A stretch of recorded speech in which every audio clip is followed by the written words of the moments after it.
Hello everyone, कैसे हैं आप सब? I welcome you all in this video. We are going to cover the second chapter of history on the trail of the earliest people. On the trail of the earliest people. तो सबसे पहले what do you mean by trail? आप trail से क्या समझते हैं? Okay. Trail is a series of signs which you left behind. जब आपको एक passage या फिर जब आपको एक path follow कर रहे हैं. जैसे कि अगर आप ट्रेजर हंट का गेम खेलते थे तभी, तो ट्रेजर हंट में आपने देखा होता था कि हमारे पास बहुत सारे क्लूज होते थे एंड देन उन क्लूज को हमें मतलब सॉल्व करके and then we have to find a treasure. तो सिमिलरली जो हमारे अर्ली ह्यूमंस ने, जो हमारे पहले के लोगों ने हमारे लिए क्लूज छोड़े हुए हैं पीछे उनके, उसको फॉलो करते करते हम अपनी हिस्ट्री के बारे में जान रहे हैं। इसलिए इस चैप्टर का नाम है on the trail of the earliest people. Clear? इस चैप्टर को शुरू करने से पहले सबसे पहले बात कर लेते हैं कि हमारे जो आर्कियोलॉजिस्ट थे, we have covered the topic archaeologist, history, historians, what is AD, what is BC, ये सब हम लोग फर्स्ट चैप्टर में कवर कर चुके हैं। अगर आपने नहीं देखा है तो go and watch that video first, उसके बाद इस वीडियो को देखिएगा। ओके, तो on the trail of earliest people में सबसे पहले तो आर्कियोलॉजिकल पीरियड्स के बारे में बात करते हैं कि क्या था। हम ये जानते हैं कि हमारी जो ह्यूमंस हैं वो अराउंड 2.5 मिलियन ईयर्स अगो से यहाँ पर हैं। हो सकता है पहले से भी हो, बट हम लोग अभी हिस्ट्री में इतना कंसिडर करते हैं। ठीक है, तो यहाँ से लेकर 1200 BC तक हमारे जो आर्कियोलॉजिस्ट हैं उन्होंने हमारी हिस्ट्री को 3 पीरियड्स में डिवाइड किया है। क्या क्या है? स्टोन एज,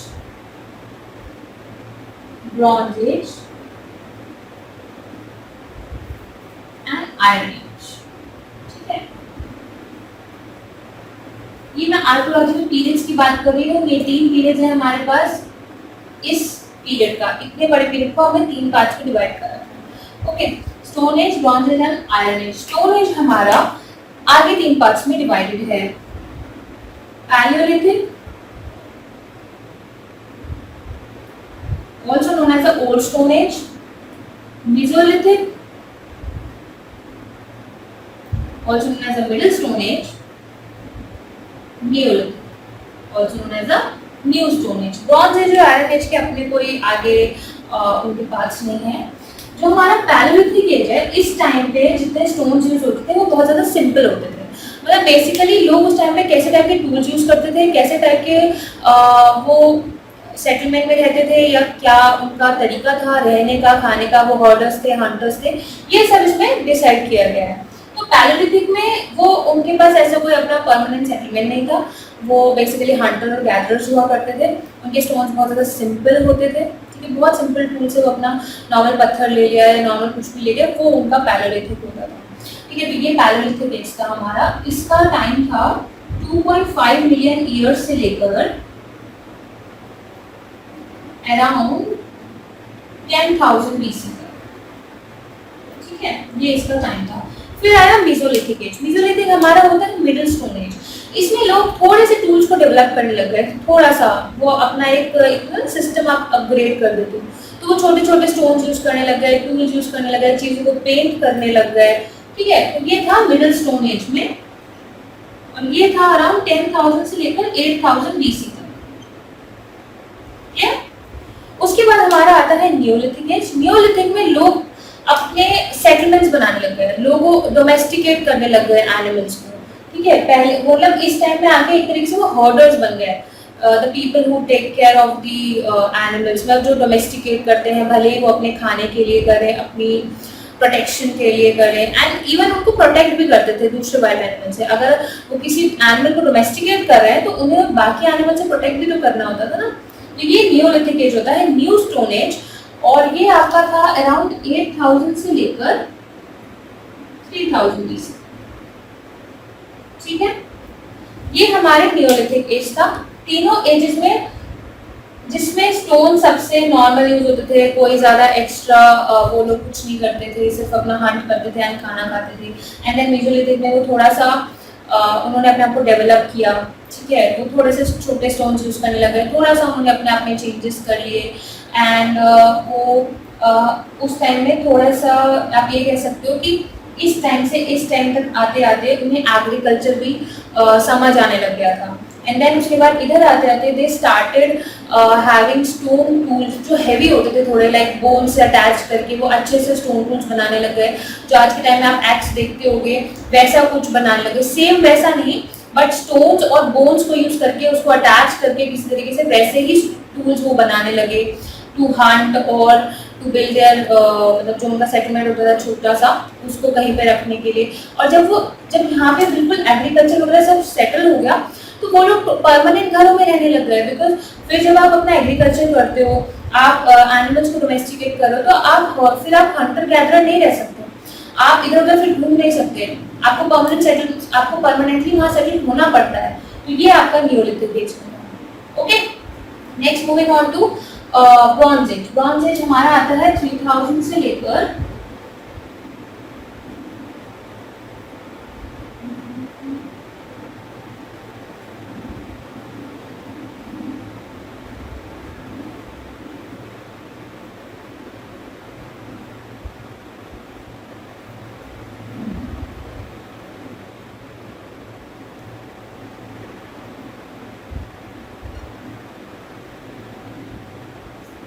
नेक्स्ट आता है bronze age, that is 3000 BC से लेकर 1300 बीसी तक। एंड फिर आता है हमारा आयरन एज 1300 से लेकर 900 बीसी। ओके, तो ये ध्यान रखिएगा। ब्रॉन्ज एज हमारा था जिसमें ब्रॉन्ज, कॉपर, टिन के वो लोग टूल्स यूज करने लग गए थे। एंड देन आयरन एज जहाँ पे वो लोग हैवी मेटल्स के टूल्स यूज करने लगे थे। ठीक है, सब में देखो डिफरेंस क्या है, सब में उनके टूल्स का डिफरेंस आ रहा है कि वो कैसे टाइप के टूल्स यूज करते थे, क्या करते थे, कैसे उनकी लाइफ होती थी। ओके, तो ये हमारे आर्कियोलॉजिस्ट ने पीरियड्स को डिवाइड किया गया डिफरेंट। अभी इस चैप्टर में आप इसी के बारे में पढ़ेंगे कि कैसे हंटर गैदरर्स फार्मर्स बने, ओके, कैसे उन्होंने टूल्स अपने शिफ्ट करना शुरू किया। एंड बाकी चीजों के बारे में आप अपने आगे के चैप्टर्स में पढ़ेंगे। क्या नेक्स्ट मूविंग ऑन टू, अब हु वर हंटर गैदरर्स, वो कैसे क्या करते थे, उनकी क्या स्किल्स थी, हम इसके बारे में पढ़ते हैं। ठीक है, सबसे पहले तो Hunter gatherers, please make notes, जो भी मैं आपको बता रही हूँ सिर्फ सुनना नहीं है।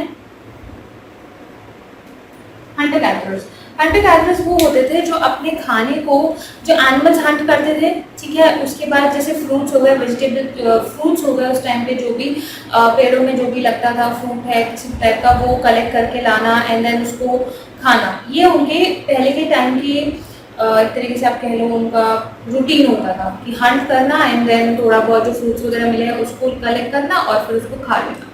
ठीक है, तो ये हंटर गैदरर्स का उस टाइम पे काम था। ठीक है, लेकिन हंटर गैदरर्स के लिए यू नीड स्किल्स। ऐसा नहीं कोई भी हंट करने लग जाएगा, कोई भी गैदर करने लग जाएगा। व्हाई? इसमें ऐसा क्या काम है, हंट करने में you have to deal with wild animals.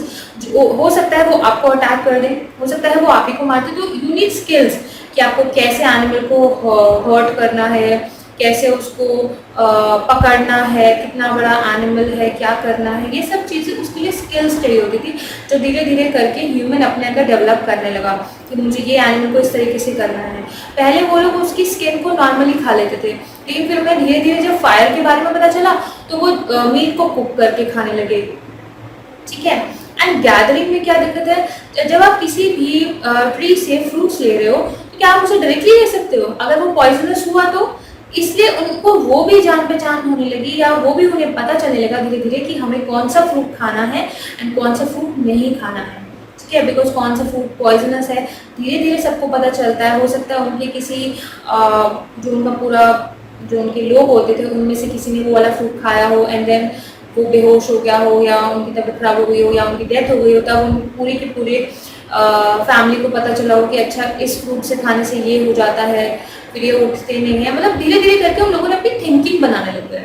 ये तो हमारी थिंकिंग है कि हम उनके जो उन्होंने साइंस अपने पीछे छोड़े हैं, हम उनके बेसिस पर उनकी स्टोरी को पढ़ रहे हैं।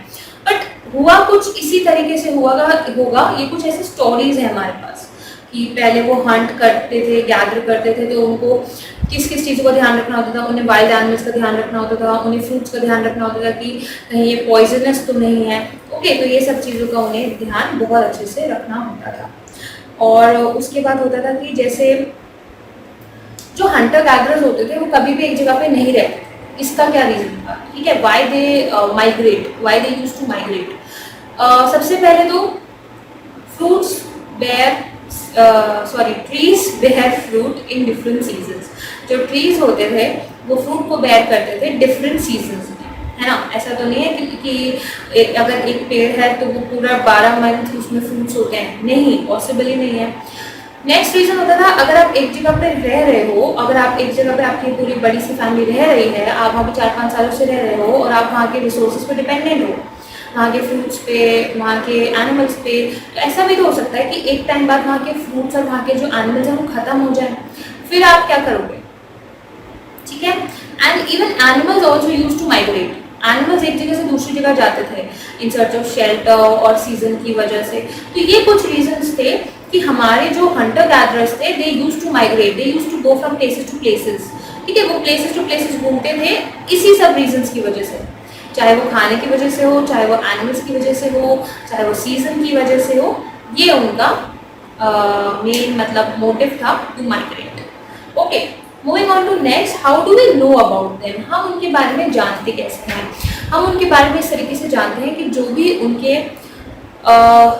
मतलब जो भी उनके पार्ट्स थे, जैसे जो स्टोन टूल्स वो यूज़ करते थे, जो घर में वो रहते थे, या फिर जो भी उनका सेटलमेंट होता था, ठीक है, वो सब चीज़ें, चाहे वो पानी के अंदर चली गई हो या वो अभी भी हमारे साथ हमारे क्रस्ट पे हो या फिर शायद हमारी क्रस्ट के अंदर चली गई हो, किसी भी रीज़न की वजह से, लैंडस्लाइड की वजह से, वॉल्केनो इरप्शन की वजह से, और एनीथिंग, कुछ भी रीज़न हो सकता है, ठीक है। तो हम इन चीज़ों के बारे में ऐसे जानते हैं, जो उनकी आर्कियोलॉजिकल साइट्स होती हैं, जब हम वहाँ जाके देखते हैं, वहाँ से हम लोग पॉटरी देखते हैं, क्रस्ट के अंदर बहुत नीचे जाके पॉटरी होती है, फॉसिल्स होते हैं, ठीक है, इन सब चीज़ों की वजह से हमें पता चलता है हंटर गैदरर्स और उन लोगों के बारे में। क्लियर? उसके बाद next is, how do we know about the stones they use and from where. हमें कैसे पता चला कि वो किस टाइप के स्टोन यूज करते थे और किस टाइम में कैसे स्टोन यूज होते थे, ठीक है। तो जैसे कि फॉर एग्जाम्पल अगर मैं आपको एक बात बताती हूँ, जैसे अगर मेरा कुछ किसी मतलब मान लो कपड़े बनाने का काम है, ठीक है, मान लो मेरी कॉटन की फैक्ट्री है, और अब ये ज़रूर ध्यान रखिएगा कि उस टाइम में इतनी बड़ी बड़ी फैक्ट्रीज नहीं होती थी, उस टाइम में लोग ओपनली काम करते थे, ठीक है। मेरी कॉटन की फैक्ट्री, और फॉर एग्जांपल मैं वैसे ही काम कर रही हूँ बाहर अपने अर्थ क्रस्ट, बिल्कुल क्रस्ट पे, वहीं पे हम लोग अपना काम कर रहे हैं, ठीक है। कॉटन का अगर मैं कुछ काम कर रही हूँ तो उसका जो रुए होंगे, उसके जो धागे होंगे, या उसका जो पीछे जो भी पार्ट्स, जो चिप्स रह जाएंगे उसके छोटे छोटे, वो कहाँ जाएंगे, वो इन्वायरमेंट में तो जाएंगे, वो वहीं तो गिर जाएंगे, राइट। ऐसे ही जो स्टोन टूल्स वो यूज करते थे, उसके चिप्स, उसके फ्लेक्स जो थे, वो थोड़े बहुत आपके साइड्स वहीं पे गिर जाते थे, वो जहाँ भी उसको बनाते होंगे या जहाँ भी वो रहते होंगे, तो वहाँ पे कुछ ना कुछ ऐसा काम करते होंगे अपने स्टोन टूल्स को बनाने का, उन्हें मेंटेन रखने का, ठीक है। उनके जो स्टोन टूल्स होते थे, इवन वो उसको भी पॉलिश करते थे, उसको भी ऐसे हल्का सा मतलब शेप दिया करते थे, स्टिचिंग के लिए अलग स्टोन टूल्स यूज करते थे, हंटिंग के लिए अलग स्टोन टूल्स यूज करते थे। तो जब वो किसी चीज़ को मान लो आप कोई एक चीज़ बना रहे हो स्टोन से, वो खराब हो गई तो आप उसको फेंक दोगे, जब वो खराब हो गई, उसका शेप बिगड़ेगा तो आप उसे फेंक दोगे, और उसकी जो चिप्स होंगे, मान लो आप उसे फिर से ऐसे ऐसे करके शार्प कर रहे हो या उसे शेप दे रहे हो, तो उसके चिप्स गिरेंगे। वो चिप्स जो थे वो आर्कियोलॉजिस्ट ने निकाले, एंड देन उन्हें पता चला कि इस टाइप के स्टोन टूल्स वो यहाँ यूज करते थे, और इन साइट्स को जहाँ पे वो ये स्टोन्स वगैरह सब बनाते थे अपने, इन साइट्स को उन्होंने बोला हैबिटेशन कम फैक्ट्री साइट्स। हैबिटेशन कम फैक्ट्री साइट्स। हैबिटेशन मतलब जहाँ पे आप रह रहे हो, फैक्ट्री साइट्स मतलब जहाँ पे आपका काम हो रहा है, हैबिटेशन कम फैक्ट्री साइट्स, उसको उन्होंने ये कहा। ओके, मूविंग ऑन टू जहाँ पर वो लोग रहते थे, प्लेसेस वेयर पीपल लिव, कहाँ रहते होंगे, जो नेचुरल केव्स हैं, ठीक है, जो नेचुरल सेटलमेंट्स हैं, जो आपके कोई भी मतलब नेचुरल ही होता था उनका, बेसिकली केव्स हो गए या ज़्यादा से ज़्यादा, क्योंकि वो अपने घर उस टाइम में नहीं बनाते थे, ठीक है। जो हंटर गैदरर होते थे वो अपने घर उस टाइम में नहीं बिल्ड करते थे, और वो इन्हीं सब चीज़ों में रहा करते थे। कोई केव हो गया या फिर कोई ऐसा अच्छा सा मतलब कुछ शेल्टर टाइप उन्हें मिल गया, ठीक है, जहाँ पे वो अपना लिविंग कर सकें अच्छे से, जहाँ पे पेड़ हो, जहाँ पे एनिमल्स हो, ठीक है, जिससे कि उनको वहाँ पे खाना भी मिले और वो उसी में फुलफिल हो जाए। ओके, तो अब मैंने बार बार एक वर्ड बोला दैट इज साइट्स, ठीक है, मैंने बार बार आपको एक वर्ड बोला साइट्स। साइट्स से क्या मतलब है? साइट से मतलब होता है places where remains of things have been found. मैं जो यहाँ पे वर्बली बोल रही हूँ कि आपको नोट डाउन करना है, वरना आपके दिमाग से निकल जाएगा। ओके, दिस इज मतलब काइंड ऑफ अ स्टोरी जो मैं आपको सुना रही हूँ कि कहाँ पे ये चीज़ें मिलती थी, क्या होता था, क्या नहीं होता था, बट ये आपको ध्यान कब रहेगी? When you will make notes, ठीक है, ध्यान रखिए। तो हम लोग थे sites. Sites is remains of something, जहाँ पे चीज़ें पाई गई, जहाँ पर चीज़ें पाई गई, उस चीज़ों को हमने साइट्स नाम दे दिया। अब चाहे वो हैबिटेशन साइट्स हो, चाहे वो हैबिटेशन कम फैक्ट्री साइट्स हो। हैबिटेशन कम फैक्ट्री क्या था? हैबिटेशन कम फैक्ट्री था जहाँ पे उनके स्टोन टूल्स जहाँ वो बनाते थे, वो चीज़ों के जहाँ उनके चिप्स और फ्लेक्स वहाँ पे पाए गए हैं स्टोन टूल्स बनाने के, उसको हमने हैबिटेशन कम फैक्ट्री बोल दिया। एंड जहाँ पे वो लोग रहते थे उसको हमने हैबिटेशन साइट बोल दिया। क्लियर? इसमें तो कोई कंफ्यूजन नहीं है, ठीक है। उसके बाद पहले मैं पॉइंट्स लिख देती हूँ कि हमने क्या क्या पढ़ा है, तो आपको ध्यान रहेगा। हमने पहले हंटर गैदरर्स के बारे में पढ़ा कि उनकी कैसी लाइफस्टाइल होती थी, वो क्या करते थे, ठीक है, वो कैसे रहते थे, why they used to migrate, why they migrate. Okay, ये काफी बड़ा रीजन है आपका। नेक्स्ट इज हम उनके बारे में जानते कैसे हैं। Okay, how do we know about them? How do we know? by their remains. How do we know? by their remains, ठीक है। और उसके बाद होते थे how do we know about stones they used। हम उन stones के बारे में कैसे जानते थे? ये भी मैंने आपको बताया। उन stones के बारे में कहाँ से पता चला? हैबिटेशन कम फैक्ट्री साइट से। हैबिटेशन कम फैक्ट्री साइट से, ठीक है, जहाँ पे वो इन चीज़ों को बनाया करते थे उनको हमने हैबिटेशन कम फैक्ट्री साइट्स बोला। फैक्ट्री साइट्स मैंने आपको बताया था प्लेस वेयर दे लिव, ठीक है। फॉर एग्जांपल हमारे पास एक प्लेस है भीमबेटका, ठीक है, भीमबेटका इन मध्य प्रदेश, इन मध्य प्रदेश। वहाँ पर इनकी फैक्ट्री साइट्स यानी कि रॉक शेल्टर्स और केव्स लोगों के पाए गए हैं। ओके, और साइट्स मैंने अभी आपको बताया था कि what we mean by sites, sites जहाँ पे किसी के भी रिमेन्स हमें पाए जाते हैं, ठीक है, किसी भी चीज़ के रिमेन्स। हो सकता है वो अर्थ क्रस्ट के ऊपर हो सकता है क्रस्ट के अंदर हो, या हो सकता है पानी में चले गए हो, मतलब किसी वजह से पानी के अंदर हो इस टाइम पे। तो ये आपके साइट्स थे। ओके, अब नेक्स्ट चलते हैं कि how they develop their stone tools, उन्होंने कैसे अपने स्टोन टूल्स को बनाया। हमारे पास दो मेथड्स हैं, दोनों को डिस्कस करेंगे। First one is stone on stone method and second one is pressure flaking. Pressure flaking, सबसे पहले तो वो स्टोन मैं आपको बता देती हूँ। फॉर एग्जाम्पल अगर हमारे पास कोई स्टोन है तो स्टोन डिपेंड करता था कि वो किस चीज़ के लिए यूज़ किया गया है। अगर उसको स्टिचिंग के लिए वो लोग यूज़ करते थे तो वो बहुत ज़्यादा पतला होता था। अगर आप अपनी बुक्स देखेंगे तो वहाँ पे आपको पिक्चर्स अवेलेबल हैं, बहुत ज़्यादा पतला होता था। और अगर आप किसी चीज़ को या किसी फ्रूट को या किसी की रूट्स को काटने के लिए यूज़ कर रहे हैं तो उसका शेप थोड़ा सा अलग होता था। कुछ इस तरीके से होता था, ऐसे रूट्स वाले का, और कुछ और ज़्यादा पतला होता था ऐसे करके जिसको स्टिच करना था। ये मतलब इतना परफेक्ट नहीं होता था, बट ऐसे करके अगर आप शेप्स देखेंगे तो आपको मिलेगा। ओके, तो ये वो स्टोन्स बनाते कैसे थे, क्योंकि ऐसे स्टोन तो ज़रूरी नहीं है कि अवेलेबल हो, ठीक है। तो first one is stone on stone. Stone on stone is very simple. Stone and stone method में वो लोग क्या करते थे, एक स्टोन लेते थे विच इज टू बी मतलब शेप्ड, जिसको शेप दिया जाना है, इसको हम कोर बोलते हैं, CORE core. The stone which is to be shaped, इसको कोर बोलते हैं, CORE core. And the another stone, एक और स्टोन को लेते थे, इसको हम हैमर बोलते हैं, HAMMER। मतलब हैमर नहीं बोलते हैं, बेसिकली हम इसको इस पर हैमर करते हैं, हैमर नहीं बोलते हैं। मतलब ये ध्यान रखिएगा, इसे कोर बोलते हैं और इस स्टोन से हम इसको हैमर करते हैं, ठीक है।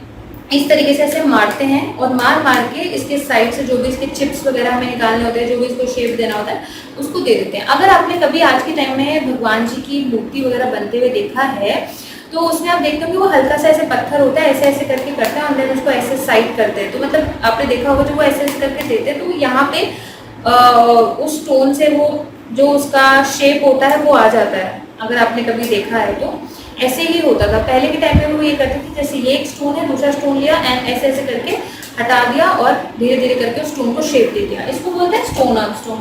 प्रेशर फ्लेकिंग में क्या होता था, they took the core on a form place. Core मैंने अभी क्या बताया, जिस भी स्टोन को मुझे शेप देना है उसको एक सरफेस पे रखते थे। सरफेस पे रखने के बाद with the help of bones और with the help of stones एक साइड से प्रेशर देके वो इस साइड से चीजों को ऐसे ऐसे करके फ्लेक करते थे। फ्लेक मतलब सॉरी उसके पार्ट्स को अलग करते थे, तो वो धीरे धीरे करके ऐसे शेप हो जाता था जो भी उनको रिक्वायर्ड शेप चाहिए। सिर्फ नाम पे डिपेंड है, कुछ नहीं है। स्टोन ऑन स्टोन, कोर लिया, एक दूसरे स्टोन से हैमर किया, शेप बना लिया। प्रेशर फ्लेकिंग, एक फॉर्म सरफेस पे रखा, उस कोर को रखा जिसको हमें शेप देना है, एक साइड से बोन या स्टोन की मदद से उसको प्रेशर दिया एंड देन दूसरे साइड से उसका शेप बना लिया। क्लियर? बहुत सिंपल है। ये दो मेथड्स थे जो हमारे आर्कियोलॉजिस्ट ने हमें बताए हैं कि मोस्ट प्रोबेबली उन्होंने यही दो मेथड्स यूज किए हैं। Okay, moving on to fire. वो लोग फायर के बारे में भी जानते थे। अब फायर को वो किस चीज़ के लिए यूज़ कर सकते हैं? फायर को वो यूज़ करते थे इन विंटर्स में भी, ठीक है, as a source of light. सर्दियों में उनको टू प्रोवाइड हीट या टू प्रोवाइड वार्मथ। एंड उसके बाद नेक्स्ट होता है आपका टू कुक करने के लिए भी वो लोग यूज़ करते थे, मीट को कुक करने के लिए। एंड उसके बाद नेक्स्ट आपका हो सकता है टू जब वाइल्ड एनिमल्स को भगाने के लिए, ठीक है, so that they can protect themselves from the wild animals. Clear? तो उस टाइम में फायर भी इंट्रोड्यूस हो चुकी थी। Archaeologist have found ashes at the sites. उनको एशेस की भी कुछ एविडेंसेस मिले हैं, तो वो ये भी जानते थे कि हाँ फायर भी कुछ होता है, ठीक है। और मोस्ट प्रोबेबली उन्होंने इन तीन चीज़ों के लिए ही फायर को यूज़ किया होगा। ओके, तो नेक्स्ट पे चलते हैं, अ चेंजिंग एनवायरनमेंट। अब अराउंड 12,000 ईयर्स अगो से पहले, अराउंड 12,000 ईयर्स अगो हमारा जो इन्वायरमेंट है वो काफ़ी चेंज हुआ। इन्वायरमेंट चेंज होने की वजह से हमारी जो ग्रासलैंड्स हैं और इन सब चीज़ों में भी काफ़ी ज़्यादा चेंजेस आए। उस टाइम पे भी अपने आप से ये राइस और व्हीट ये सब चीज़ें ग्रो करने लगी। जैसे जैसे जो हमारे अर्ली मेंस थे, जो हमारे हंटर गैदरर्स थे, उन्हें पता चलने लगा कि हाँ ऐसा भी कुछ होता है और आप इसको ग्रो कर सकते हो। They turn themselves to herders. फिर उन्होंने अपने आप को हर्डर्स में कन्वर्ट करना शुरू किया, बिकॉज उन्हें धीरे धीरे पता चलने लगा कि how to cultivate a crop, मतलब एक क्रॉप को कैसे उगाया जाए एंड देन उसे कैसे खाया जाए। धीरे धीरे करके जब उन्हें ये चीज़ पता लगने लगी, they started settling at the banks of river, जिससे कि उन्हें पानी इजीली मिल जाए। वहाँ पे सॉइल भी बहुत अच्छी होती थी। They started growing crops and उसके साथ साथ they started domesticating animals, so they became herders. ठीक है, धीरे धीरे करके वो एनिमल्स को डोमेस्टिकेट करना शुरू करते गए। एनिमल्स के डोमेस्टिकेट करने से उनको क्या हुआ, दे वर प्रॉफिटेड बाय फूड, हो सकता है एग से, मीट से, एंड देन उसके बाद वो डोमेस्टिक एनिमल्स जो थे वो उनको प्रोटेक्ट भी करते थे फ्रॉम द वाइल्ड एनिमल्स। कहीं ना कहीं वो उनको प्रोटेक्ट करते थे। ठीक है, तो नेक्स्ट इज उस टाइम में हमारा फिशिंग भी इम्पोर्टेंट होने लगा। धीरे धीरे करके ये चीज़ें उन्होंने सीखी, ठीक है, कि हाउ टू रेयर एनिमल्स, कैसे ध्यान रखना है, कैसे एग्रीकल्चर करना है, ओके, कैसे फिशिंग करना है, फिर उसको यूज़ कैसे करना है। ये सब चीज़ें उन्होंने धीरे धीरे करके सीखी। एकदम से कुछ नहीं हुआ था, ध्यान रखिएगा, एकदम से कुछ नहीं हुआ था। धीरे धीरे करके जैसे जैसे चेंजेस आए, उन्हें जैसे जैसे पता चला कि हाउ टू ग्रो क्रॉप्स, वो धीरे धीरे अपने लेवल को बढ़ाते गए। पहले वो हंटर्स गैदरर्स थे, फिर वो धीरे धीरे करके उन्होंने अपने कपड़े बनाना शुरू कर दिए। फिर उसके बाद उन्हें पता चला कि फायर से ये हो सकता है, ठीक है, उन्होंने अपने स्टोन्स बनाना शुरू कर दिए, ठीक है। तो उसके बाद उन्होंने पेंटिंग्स भी बनाई हैं। इवन हमारे पास पेंटिंग्स के एग्जाम्पल है मध्य प्रदेश एंड उत्तर प्रदेश में। रॉक पेंटिंग्स और ये वॉल पेंटिंग्स बनाई गई हैं और ये कहीं ना कहीं प्रेजेंट हैं, ठीक है। कहीं ना कहीं इसके एग्जाम्पल आपको देखने को मिलते हैं। कई बार टूरिस्ट प्लेसेस भी अब ये बन चुकी हैं कि वहाँ पे लोग जाते हैं एंड देन देखते हैं कि ये पेंटिंग इस टाइम की बनी हुई है। एंड पेंटिंग्स में वो क्या बनाते थे, पेंटिंग में वो बनाते थे अपनी स्टोरीज, मेनली अपनी स्टोरीज कि हमारी फैमिली इतनी बड़ी थी, उसमें इतने लोग थे। प्रॉपर पेंटिंग्स नहीं थी, बट अगर आप देखोगे तो उसमें ऐसे कुछ इस तरीके से बने होते हैं। जैसे कपड़े पहन के एंड ऑल दैट। फिर यहाँ पे कुछ ऐसे उनके सर पे भी होता है, कई बार उनके हाथ में कुछ होता है, ठीक है, ऐसे करके वो पेंटिंग्स आपने कहीं पे देखी होंगी, ठीक है, आपकी बुक्स में भी गिवन होती हैं। और उसमें वो अपनी स्टोरीज बनाते थे कि हमने इस एनिमल को मारा, ठीक है, या हमारी फैमिली में इनकी डेथ इस वजह से हुई and all and all. And अब हमारे पास दो मेन फेमस साइट्स हैं, Hunsgi and Mehrgarh, Hunsgi and Mehrgarh, Hunsgi and Mehrgarh. ये काफ़ी पॉपुलर पैलेलिथिक साइट है, ठीक है। और मेहरगढ़ में हमारे ब्यूरियल साइट भी पाए गए हैं। ब्यूरियल साइट्स मतलब जहाँ पे लोगों को दफनाया जाता था, वहाँ पे लोगों का क्या मानना था कि ब्यूरियल साइट्स में they used to bury goats and some food items with them, ऐसा माना जाता था। यानी कि ये उनके तरह रिस्पेक्ट करते थे, ठीक है, रिस्पेक्ट करते थे किस वे में कि जो हमारा पर्सन हमसे दूर चला गया है उसके लिए वो लोग खाना और ये सब उसके साथ बरी कर देते थे, सो दैट आगे के लिए वो उसको मतलब जो भी उनके मन में था एज अ रिस्पेक्ट हम लोग उसको कंसिडर करते हैं कि वो उनकी एक रिस्पेक्ट थी कि वो जो भी उनका सामान होता था वो उनके साथ बरी कर देते थे। क्लियर? ये हमारे पास थे। उसके बाद हंसकी हमारा हैबिटेशन कम फैक्ट्री साइट था, काफ़ी इंपॉर्टेंट। और मेहरगढ़ में सबसे पहले यहाँ पे एग्रीकल्चर भी स्टार्ट हुआ था। यहाँ पे वीट और बार्ली और शीप और गोट्स को भी यहाँ पे रेयर किया गया था।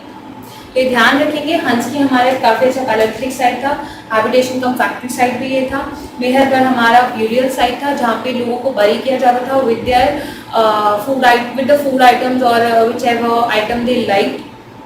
एंड मेहरगढ़ में सबसे पहले वीट और बार्ले भी ग्रो किया गया था। ओके, यहाँ पे हमारा पूरा चैप्टर एंड होता है and we have covered the second chapter. And इसमें हमने सिर्फ डिस्कस किया कि कैसे हमारे हंटर गैदरर्स धीरे धीरे करके अपने आप को चेंज करते करते they get converted into herders. बाकी की जितनी स्टोरी जो हमने आर्कियोलॉजिकल पीरियड में देखी थी वो हम नेक्स्ट चैप्टर्स में पढ़ेंगे। तब के लिए बाय बाय।